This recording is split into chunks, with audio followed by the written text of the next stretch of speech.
is Jeff Al Gilberts. Welcome to my live call tonight. And it comes with a question: how do you sponsor in other countries?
And for those of you that do not know me, I've been involved in network marketing over 40 years, share a lot of what I've learned in my journey on these calls. Started in this business totally broke, sold a junk truck to get started for $200. The last 27 years, I've been full-time in network marketing. If that interests you, keep listening. I'm going to give some acknowledgments out to those who are joining. I'm a little late tonight, and I'm going to see who wants to come out of the shadows and into the campfire, into the light. And let me see what I've got here. Let me see. Who's got, we got Prashant from the country of India. Nice to see you, Prashant. Good to see you. Jared Brown, what's up? And I forgot where you're from, Jared. And Tamara from Missouri, I believe, right? And is that Ty there? Good to see you. Good to see you this evening. And from Ecuador, Flavio. Bridget. Oh, that caught your eye? Hey, Oscar from North Carolina. Good to see you. Faye from the Philippines. Archie Schrader from Alabama. Country boy right there. Yeah, Tamara says Missouri is it. It's still cold, huh? Ciro, he is in the country of Colombia tonight. Nangash from India, nice to see you. Two from India on the call tonight. Good to see you. Jenny, nice to see you. And Jared says, Philly, man, Philly. I like Philadelphia. Cool city, man. Had a great conference there once. Judy. Best stage I ever spoke on was in Philadelphia. Bridget in Kentucky. I mean, that thing was massively huge. I loved it. Because when I talk, I like to move around. Jetty, nice to see you. Let's see. In April in North Carolina, good to see you. And hey, Lexus. Oh, with Roger. Okay, in Cebu, Philippines. Nice to see you, Lexus. Tearing it up, man. Pamela. Nice to see you, Terry. How are you? In Missouri, nice to see you in that. VDAC, Vincat. Oh, that's a different name. And Eduardo from Miami. Michael from Texas. Good to see you. Angie there in Ohio. George in New York City. Good to see you, George. Everyone. And let's see, Paula from Orlando. Nice to see you on the call tonight. So I hope everyone's doing well. It's been a winter wonderland here if you've seen some of my pictures. Okay, that sounds good, Jared. Man, if you've seen some of my pictures today on my page, man, a lot of snow and the kids were out, you know, just snowball fighting yesterday, man, like crazy. I tell you, it was fun just to get out and do things.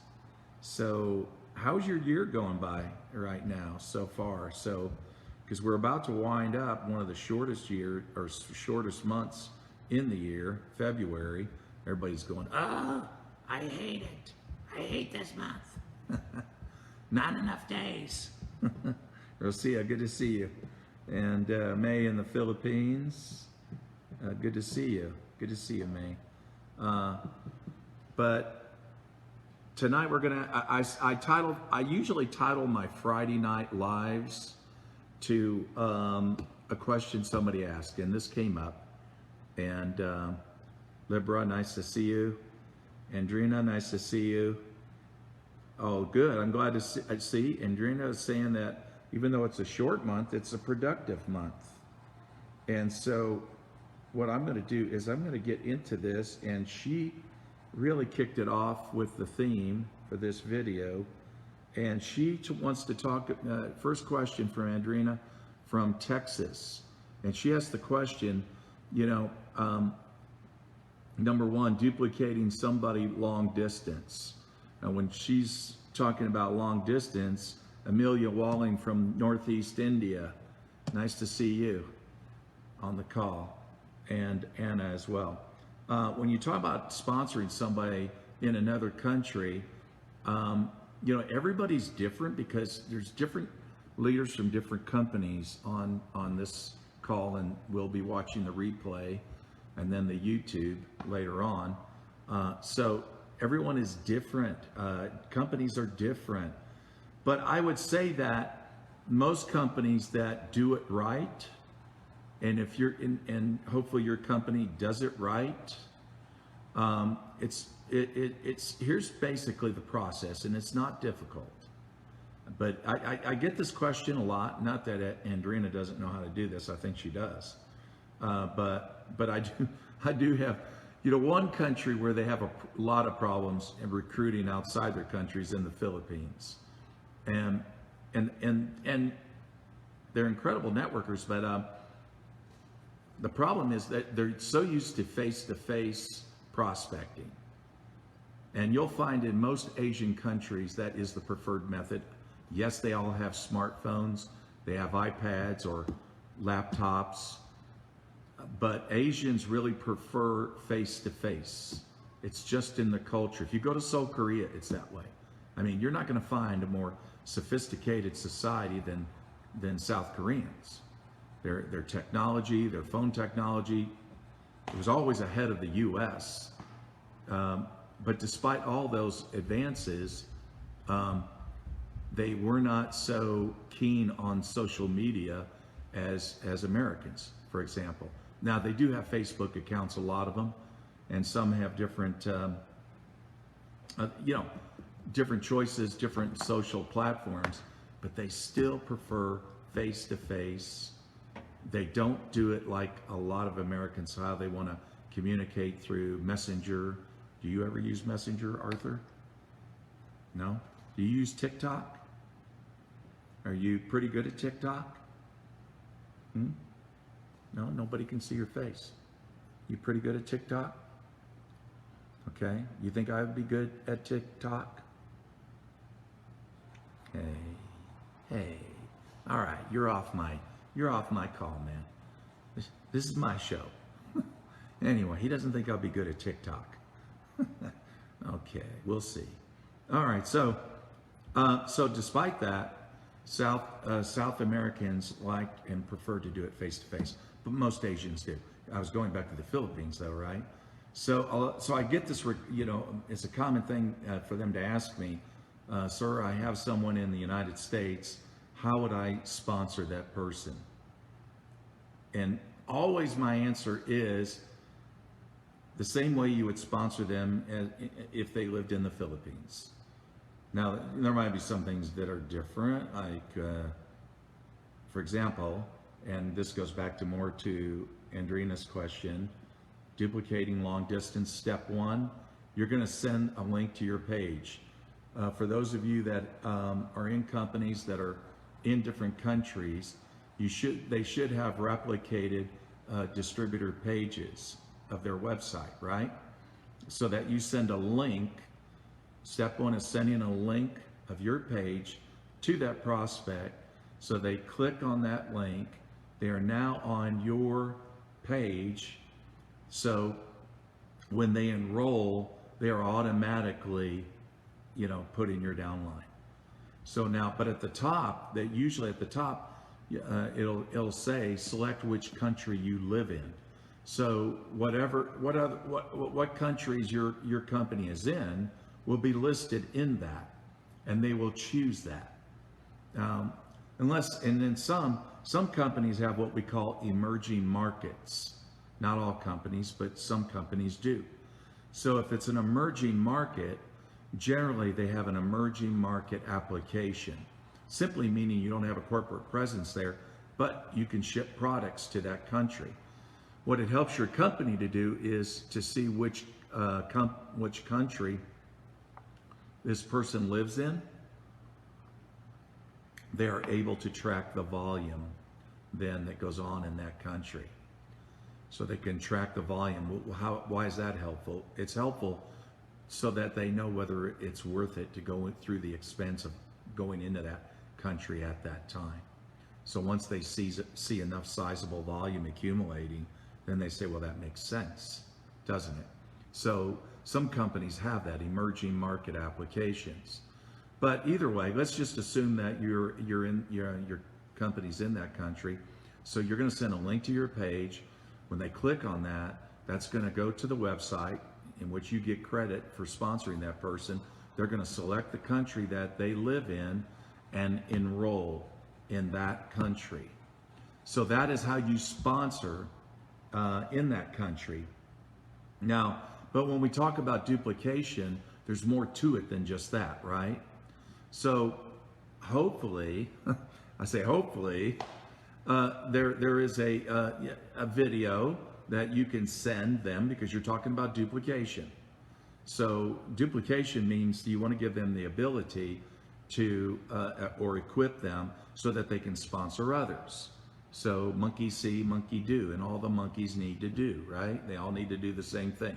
So that's what we teach them. So that could be using that video, and then if there's let's say a PDF on your lead product, or if it's a few products, 2 or 3 that you mostly lead with in that country, then you're going to give them that information so that they have that. What we don't want to do is give them too much, because you're going to see that when they have too much, they don't do anything, because it's called overwhelm. We overwhelm them with too much information. So that's what we need to do with that when it comes to duplicating. So just keep it simple, a few PDFs, the preferred video. You might have an opportunity video and then a video about your product. That's fine, but then that's it. And then Andrina asked the question, and then what about after the first exposure? Now she's meaning the first time you've reached out, they're looking at something. Is it okay to ask where they are at in their decision, or is it too early? Also, the actual presentation is a good first exposure. Yeah, I think it's, show your stuff. Show your present. You got a video that represents what you do. That is your video, your official prospecting video. After that, there doesn't need to be another video. Some people, well, we got to find another video and show them that video. Okay, we got another video we can send them. And it's video, video, video. We can't inundate these people. Again, that's not duplication, is it? So after they've seen that first presentation, or you'll call it an exposure, absolutely. This is the way I did it 21 years ago. Because after they had that first exposure, I'd say, how do you see yourself? Using the product, or can you use extra money? And the classic answer was always, well, I can use extra money. Great, awesome. We can get you enrolled today, start making money, and we'll have a lot of fun. See, I didn't complicate it. And then we put in 800 people in 90 days. So I think it's great to, it reminds me of that song, when 2 people got together. It was a black group. Some of you might remember they had a song called Is You Is or Is You Ain't My Baby. And that's really what you want to know after you sent that first exposure, that video. Is you is or is you ain't my baby? That's what you want to know. And then find out they're either in or they're out. You know, I thought it was really funny. It cracked me up today when I was watching this Chinese girl that's staying at our home because she couldn't go back to China because of the coronavirus. And so anyway, so she's been very busy putting together her team in China. Just work. I mean, the woman's doing crazy. I mean, she's, already got 50 people in her team.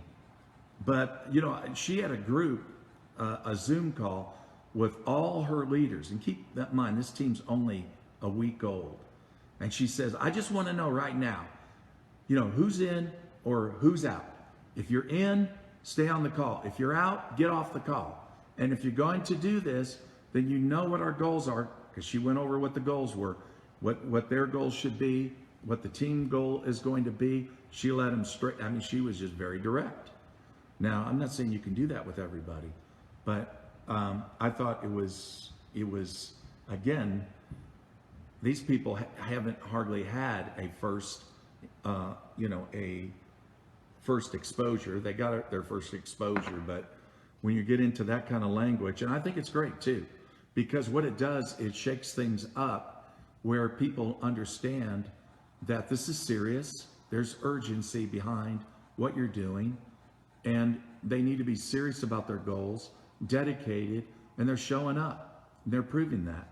So anyway, so now we're going to go to Yvonne in Florida. And she says, hi, Jeff.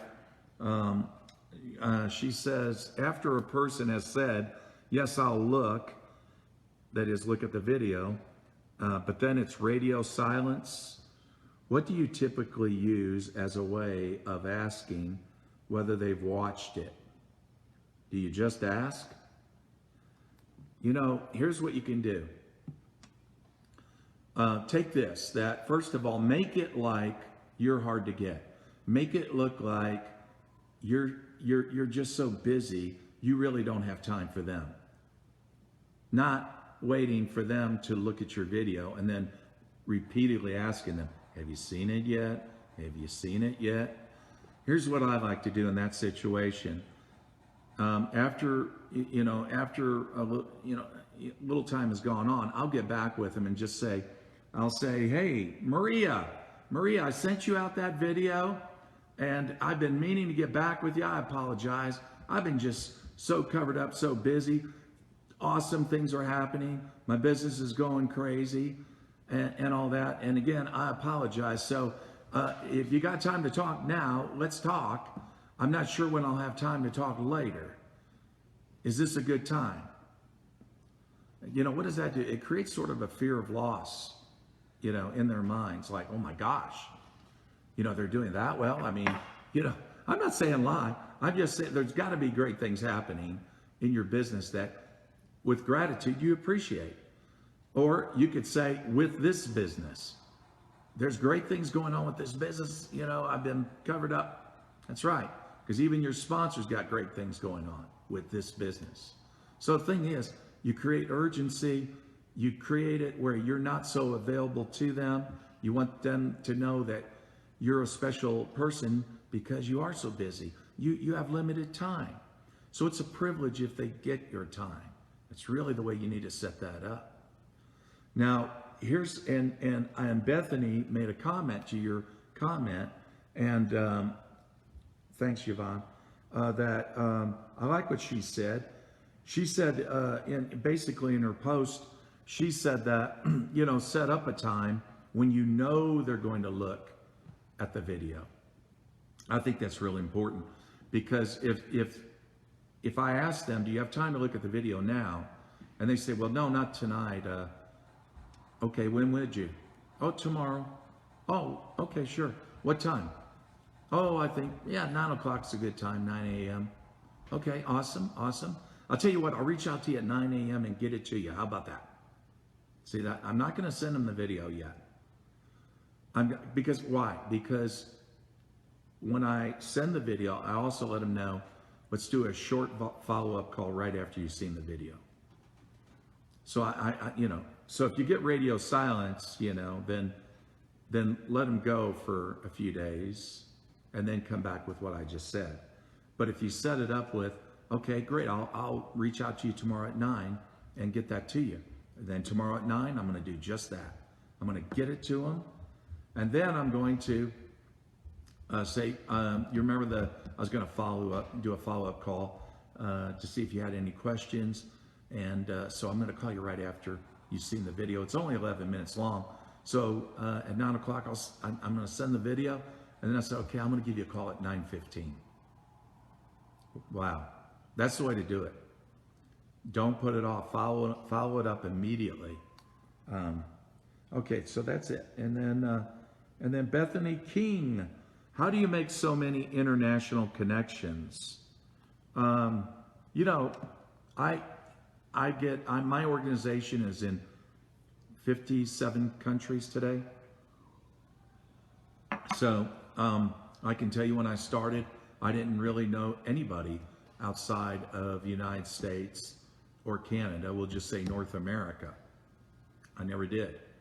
So how that happened was simply just working through people. So when your company, let's say your company is going to open up in South Korea, I put the word out, which is exactly what I did. I said, hey, does anybody know anybody in South Korea? And finally I had somebody, raise their hand. Yeah, I do, man. Yeah, he's a doctor and he's a networker too. Oh, really? I sent him an email and saying, hey, our company's opening up in South Korea. I understand you're a medical doctor. I would love to be able to talk to you about what we're going to do there with this product line. And then I get this message back, and keep in mind, I had a passport just because I thought having a passport was cool. I never used it because I never went to any country, right? So I get this email back, and I'm at a party one night, and he says, if you want to do business with me, you need to come to Seoul, Korea, and you need to come now. And you talking about challenging me, talking about major personal confrontation, with myself over this. I'm like, wait a second. I've never traveled overseas. I don't know their freaking language, their food, or anything. I mean, I don't have any experience in international work. I don't know any of this stuff. The very next day, I flew to Seoul, Korea. I got my butt on that plane and went. That's what I did. Did it pay off? You bet it paid off. When I got there, I ended up staying 1 month. And then I hopped in this car with this doctor. He spoke English.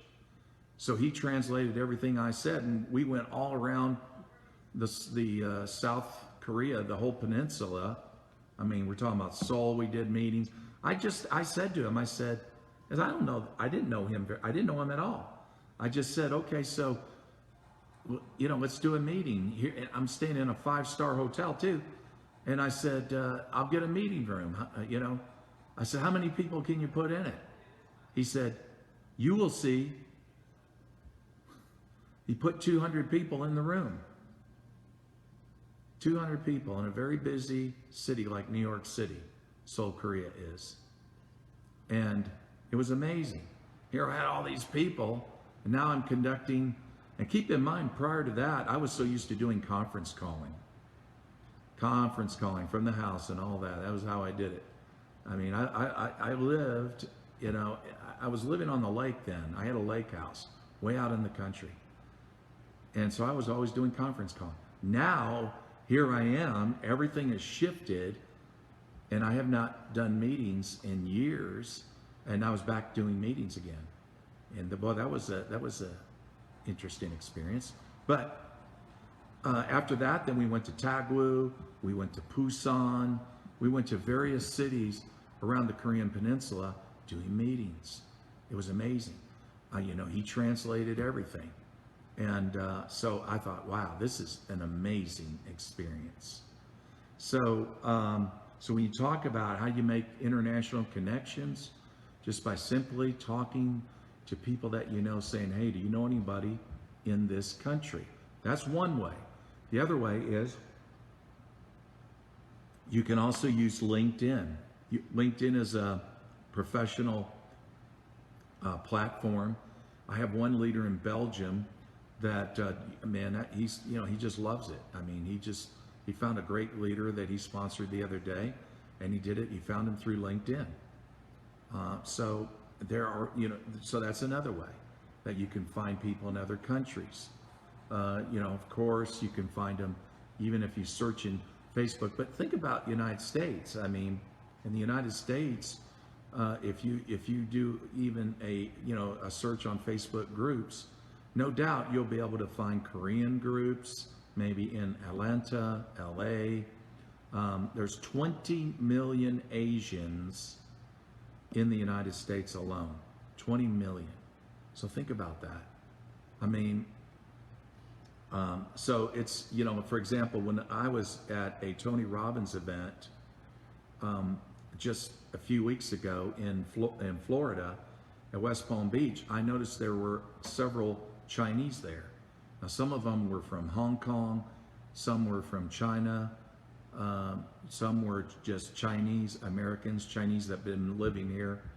And I told my wife, Michelle, I said, hey, you need to get to know these Chinese, network with them, connect with them, and see if we can talk to any of them about what we're doing.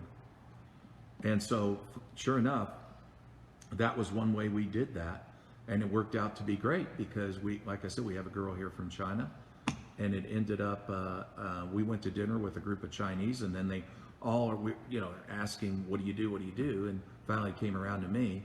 And then they all started talking about network marketing. And then this young girl looked at me. She's from Shenzhen, China. And she looked at me, and very sharp girl. She was educated in the UK and London, has a big marketing background, has her own book out, has her own company. And she's 33 years old, and she looked at me and she said, so you do affiliate marketing? What kind of affiliate marketing do you do? And very serious. I mean, this girl's like over the top serious. And so I told her, then she says, well, I'm interested in that. And she said, tell me more about that. Then later on came to learn, well, I can't go back to China because of the coronavirus. And I said, oh, okay, so what are you going to do? She said, well, I've been offered a few places from some of the Chinese here at, Tony Robbins event.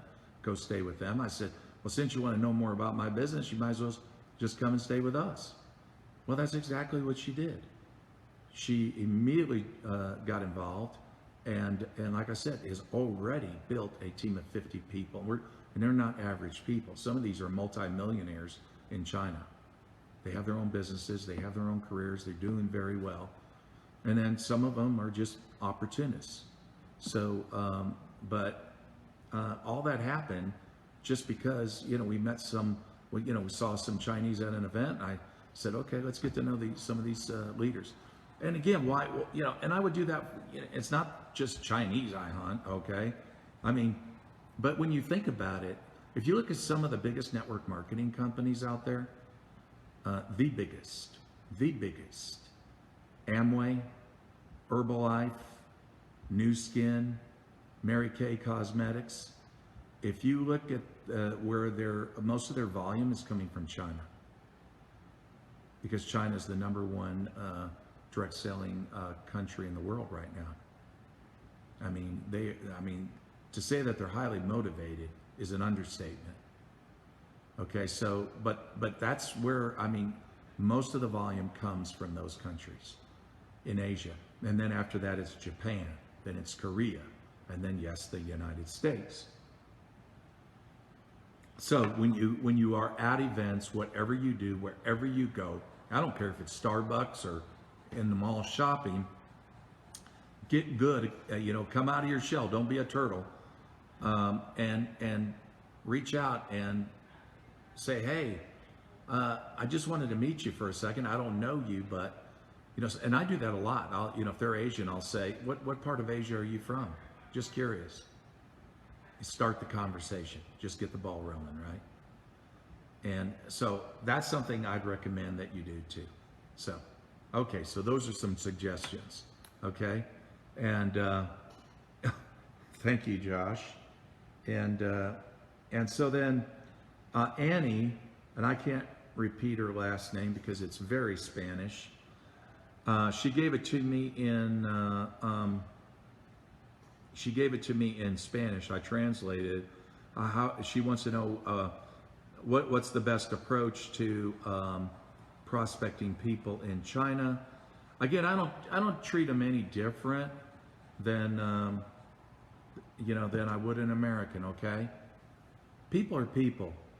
People have needs. People have dreams. People have desires. I don't care what race you are, what nationality you are. It really doesn't matter.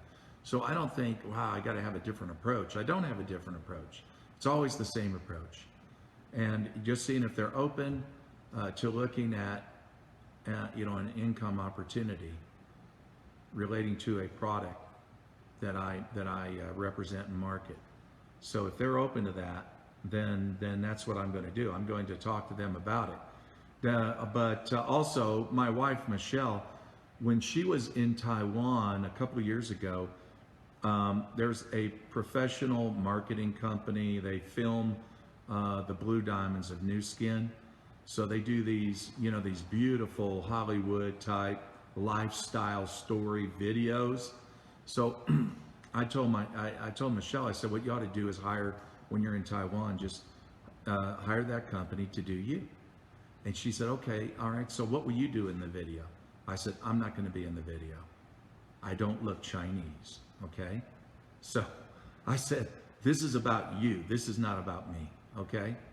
So I want you to think about all of that, and let's do a video on just you and your story and things like that. And she did an incredible video. So anyway, so that's something that she did that I think was very wise. Now I'm going to that's it on that. So then George sent me something, but also come to think of it, who was it? Jared also asked me a question, and I'll come back to George in a second. Jared asked me a question. He said, I've been so focused on social media prospecting, but I should focus more on my warm market, right? I've signed up a few both ways, but I could be doing better. Here's the thing.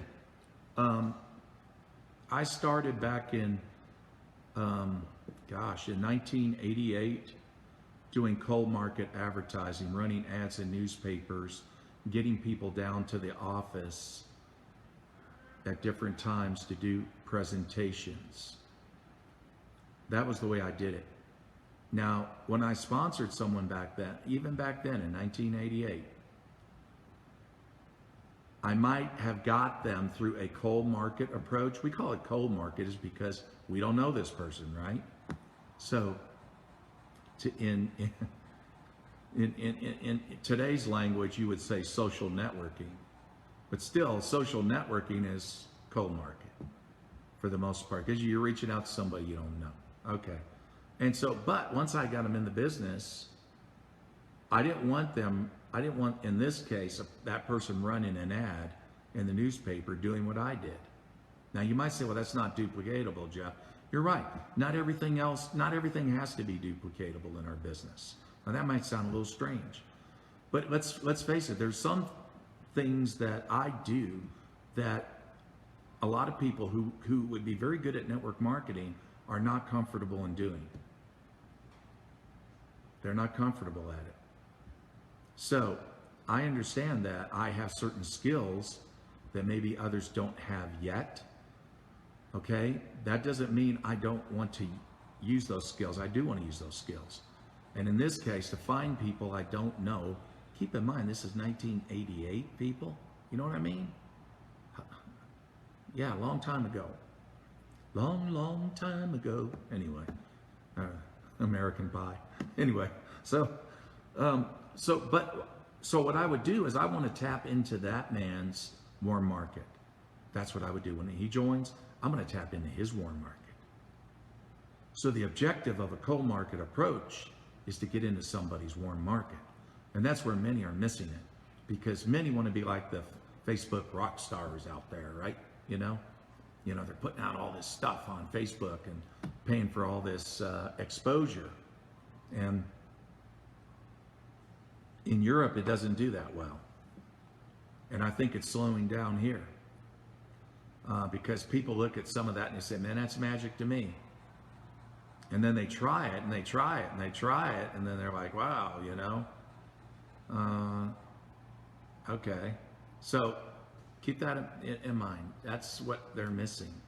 What they're missing is they think that they can endlessly go from, you just using a cold market method and all that, and never teaching people how to tap into their warm market. Big mistake. The interesting thing is this girl, I'm going to talk about her. Why not? Because this just happened in the last less than 2 weeks. Here's a girl. She's not running an ad. She's not doing any paid advertising. She's getting people on Zoom calls and building a team. And once she duplicates that machine, that's going to translate into millions and millions and millions of dollars every month in people purchasing products. How did all that happen? Because we saw somebody that looked Chinese, decided to have a conversation. We happened to be at a Tony Robbins event. We said, hey, I'm going to talk to her. That's all. I met other people at those events. I'm talking to some of them, but I do it everywhere I go. It doesn't matter. So the thing is, if you get, it's like exercising. Once you do it enough, and it's just part of your nature, then you land on the right people. I've got another good friend in Canada. He's an awesome guy. He's been a health coach for 3 decades. And, in search for a network marketing company, we happen to cross paths and same thing. Guess what he's going to do? He's not going to run an ad. He's not going to do paid advertising. He's going to go right into his contacts and people that he knows. I'm going to tell you, friends, that's a far more duplicatable way, and it's also far more effective. Because again, in his case, for example, just like in this girl, because they all believe in her, they all trust her. Same thing with him. They believe in him. They trust him. All contacts. He's got a following. That's it. He says it's good. I don't need all the details. I believe you. How do I sign up? What do I do? Those are the kind of people you want. And I'm just saying, through consistent exposure and talking to people, we get so glued to our phones when we're standing in line, or we're in an Uber or something like that. Why not reach out to that person and talk to that person? There's an old saying that every dud knows a stud. Every dud knows a stud. You may think the person you talk to is a dud. I'm going to tell you, I did have some duds in my organization, in my team. But let me tell you something. They knew superstars. All I needed to do was tap into their heads and say, come on, cough it out, cough it out. Who do you know? Who do you know? Tell me about them. And I had a girl in Japan do that. Not Japan, but Hawaii. She was Japanese in Hawaii. And then she said, well, I know a successful guy in Japan. And I said, okay, tell me about him. Successful in network marketing. He's been in network marketing for many years. And I said, okay, great. I'd like to talk to him. She said, well, he won't be interested. I said, why? Because he's successful. Now, most people would stop right there and say, yeah, you're right. Who else you got on your list? That's not what I did. I didn't accept her roadblock. And so I said, well, I like to talk to successful people. And she threw out another roadblock. She said, well, he doesn't speak English and you don't speak Japanese, do you? I said, no, I don't. Well, I don't guess you'll be able to talk. Most people would say, yeah, you're right. Yeah, you're right. Who else you got on your list? But I'm not that kind of person. If there is a will, there is a what? A way. And I said, well, you know what? You're right. I don't speak Japanese, but you do. And you speak English, which means you can translate. And I have this thing on my phone. It's called 3-way call. What if I just get them on the phone with us? You translate. How about that? She said, okay. So when I got him on the phone, I said, please translate. His name was Tezuka. I said, Mr. Tezuka, I was just speaking with Yuri about you and what an incredible man you are. She told me all about everything you've accomplished in network marketing. I'm so deeply impressed. It's wonderful to be on a phone call with you. I would like your opinion on a product that we're launching in your country. And only a man of your experience and background would really appreciate the value of something like this.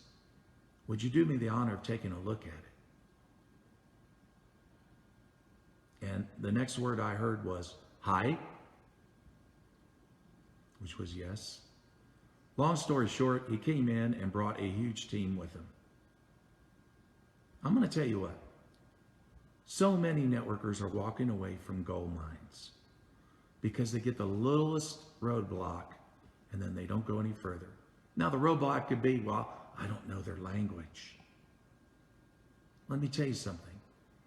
I lived in Asia for 5.5 years. I lived out of a suitcase, waking up in hotels and countries. In the morning, I think, what country am I in now? Seriously. You know, going from airport to airport, hopping planes, trains, and taxi cabs. I wanted it bad. I wanted to get done. Let me explain what get done is. To take 20, at that time I said, well, I probably got 20 more work years left in me. Why not compress it down to 5 and just get it done? In other words, this is not a hobby. Okay, I'm going to throw myself into this. And so that's what I did, and that was the outcome I got. Now, I'm not saying you have to do that, because again, so many people benefited from me, because when I was over there, I told them, I said, use me while I'm here. Use me while I'm here. And that's what they did. You could tap into your upline, you could tap into your general managers. They'll all help you in those countries that you want to work. But so many people are walking away from gold mines. They have a fortune in front of them, and they're so blind they can't see it, because all they see is their limitations. All they look at is what I'm not, what I can't be. Bull crap. Don't ever accept that.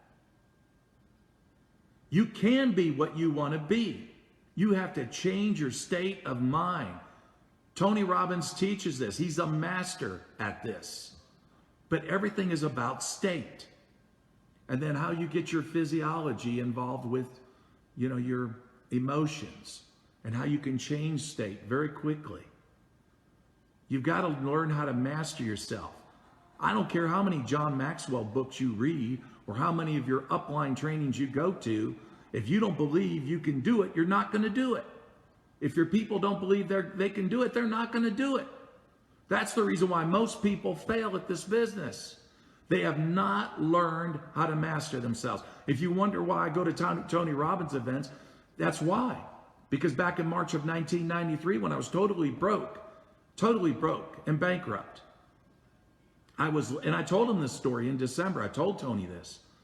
But I said, I was listening to your tapes, Unlimited Power, 30 days of personal mastery. Every day I took notes, listening to those cassettes. If you don't know what a cassette is, Google it. Taking notes to those cassettes. And I think, okay, I'm gonna apply it today. I get it. I got some stinking thinking. I got to do a checkup from the neck up. I got a hardening of the attitudes. I've got to, and that's exactly what I did. I executed what he taught. And it totally transformed me. You know my story. I sold a junk truck, $200. And 18 months later, I was going into the house of my dreams. I have never looked back. That was 27 plus years ago. And full-time in network marketing. Changed my life. Tony changed my life. Which is why I, wagon circles. So even now, yeah, sure. I could retire. I could do nothing, But what is that do nothing stuff? I mean, I'm not that way. I'm very driven. So, I mean, I want to plug into what he's doing now. I mean, the man's 60 years old. Next weekend we're flying out, going to meet up with him in Los Angeles. And we're going to raise more money for the Operation Underground Railroad, which is an organization against human trafficking, saving children that have been sold into sex slavery. Okay, so we raised enough money, for those of you that missed that. When I was in Idaho last week, there were 425 of us in a room. We raised $1.7 million for that organization. When I go back out to Los Angeles next weekend, we're going to do the same thing. We have, there might be, I don't know, maybe 5,000 people going to that event. Pitbull's going to be there, and some other celebrities, and I'm going to get a chance to meet them. But we're going to do that and raise more money for Operation Underground Railroad. It's a great cause, and I promise you, I'll be meeting more fantastic people at that event. What will I do? I'm going to network. That's right. I'm going to network. Sometimes I get their cards. Sometimes we exchange Facebook. We'll add one another in Facebook. And then that's what I do. And then I just, I just connect back with them. And here's the thing with them, it's, whether they use the product or they're open to opportunity, it doesn't matter to me.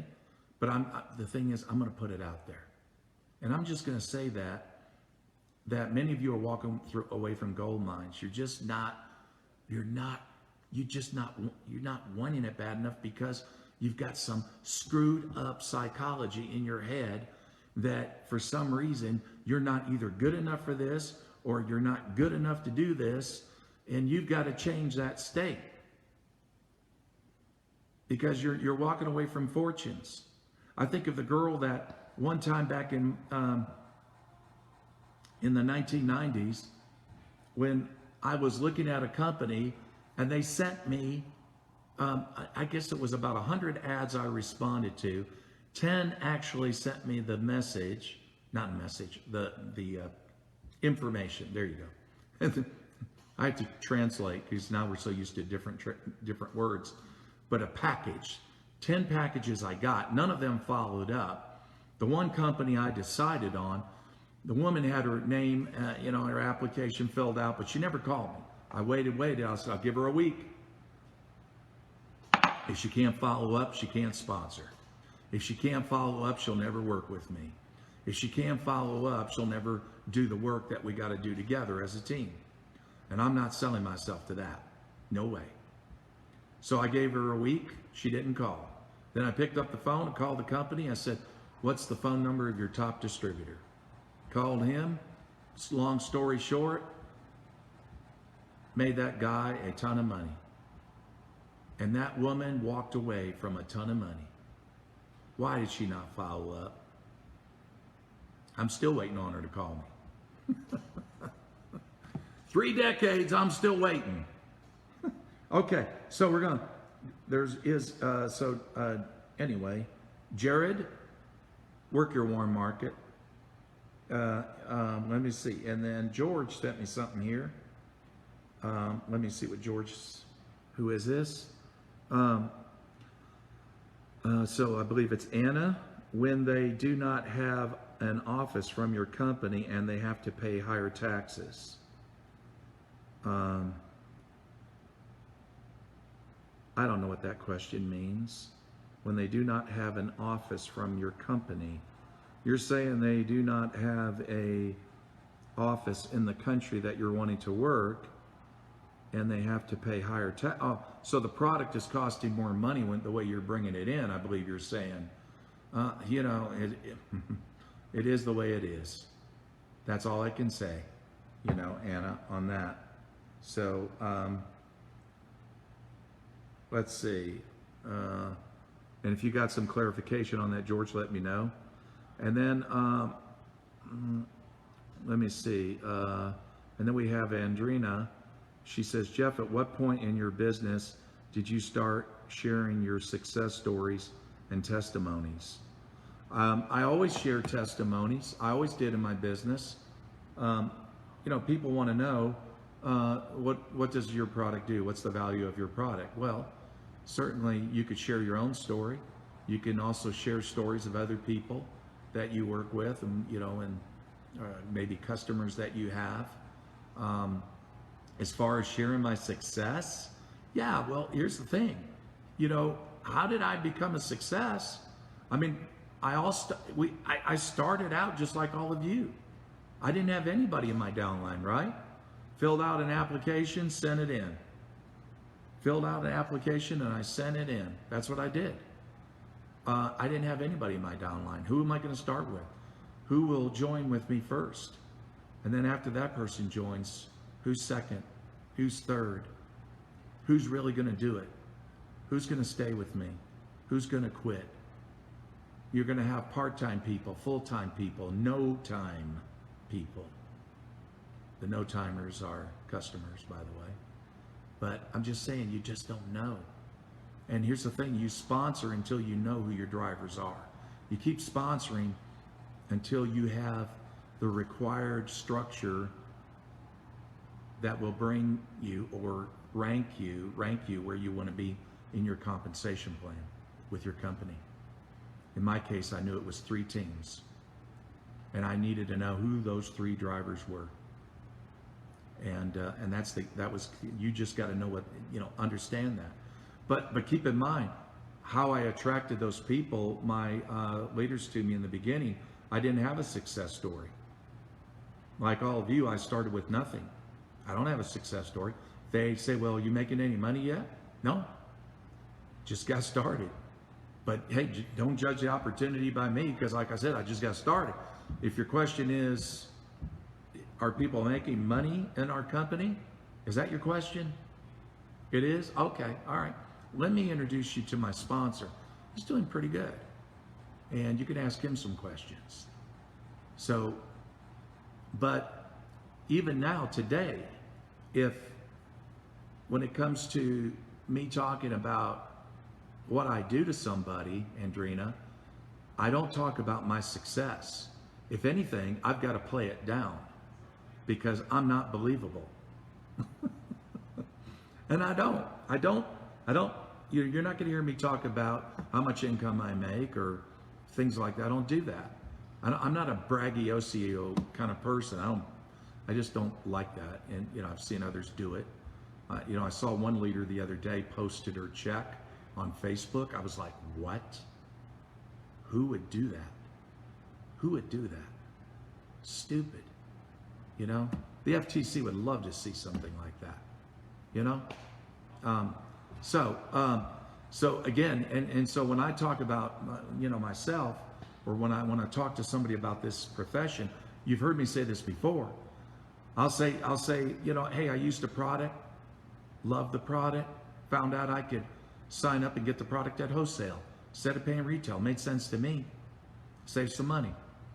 And then they told me if I introduce it to some people that when they purchase, I'll get paid on their orders. It'll at first equal out what I'm paying out for my own.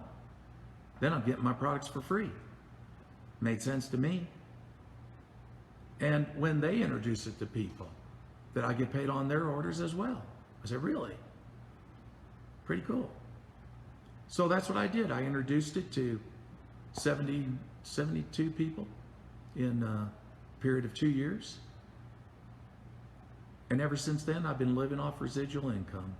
That was 27 years ago, never needed a job. Now think about it. And that's how I talk about my success. That's how I talk about my success. Because anything beyond that will be over their head. It'll be not believable anyway. What's great about that approach is that anybody can do that. If you're making $500, or let's say $1,000.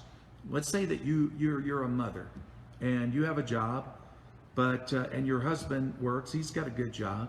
But really, all you need to do to help out the family with income, maybe all you need is an extra $1,000, maybe $2,000 a month, and you could be a stay-at-home mom. Pretty cool. And so, with explaining what I just said, just like that, that you introduced the products to people, and ever since then you've been living off residual income. See, whether you're making 2,000 or whether you're making 2 million, it doesn't matter. It's the same thing. But I'll tell you what, to the person listening to you, when they hear that, they think, wow, residual income, just by introducing the products to somebody, and it grows and it just creates income for you. Pretty cool. You see, I didn't even talk about network marketing. I didn't talk about my company. I didn't talk about my product. I didn't talk about my compensation plan. I just got the concept across, and it made sense. And that's the success. And if I talk about success, that's the way I talk about it, because that is believable. Hey, Shirley, nice to see you in Indonesia. That is believable. But like what I saw the other day on Facebook, this woman's showing her check off. I'm like, you are a fool. Big mistake. I even took that picture and sent it to her sponsor. I knew her sponsor. They're in a different company. And I said, how irresponsible is that? How irresponsible? Because the FTC has shut down companies over those kind of things. You would put your company at risk just for your arrogance because you want to show off your check. How stupid. Man, I'll tell you. And especially now with the way it's been, just now, Nerium, with their issues with the FTC, and before that it was Advocare, before that it was VEMA, before that it was Herbalife. We got a great profession, always need to protect it, and make sure that the way we sell this thing is sell it right. I don't make any promises. I can't tell somebody what they're going to make because I don't know their heart. They may not be like me. Like I said, I was the guy that went overseas, lived out of a suitcase for 5.5 years. Who does that? A person who wants it bad enough. Now, if you're a mother with children, you're at home, you say, well, Jeff, I can't do that. I know. So then you do it differently, but you still do it. And that's the thing. You can sponsor overseas people very successfully and still be a stay-at-home mom. Reach out with me if you got any more questions on that. And let me check and see if George had anything left. Never know about George. Let's see here. I think that's it. George is done. And I appreciate everyone getting on this call. If you just got on, catch the replay and catch up with some of the information I shared. So you guys have a wonderful weekend in what you do. Enjoy your time with your family this weekend, if that's what you're doing. Stephen from Toronto, I believe Toronto, Ontario. Nice to see you. Enjoy your time with your family. And thank you, Adrena, very much. How do you say that? You're going to have to teach me. Katisuka?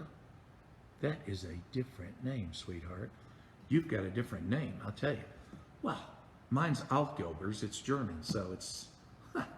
Anyway, everybody have a good night. Appreciate it getting on. I'll put out some value this weekend, and I'll talk to you later. Bye-bye.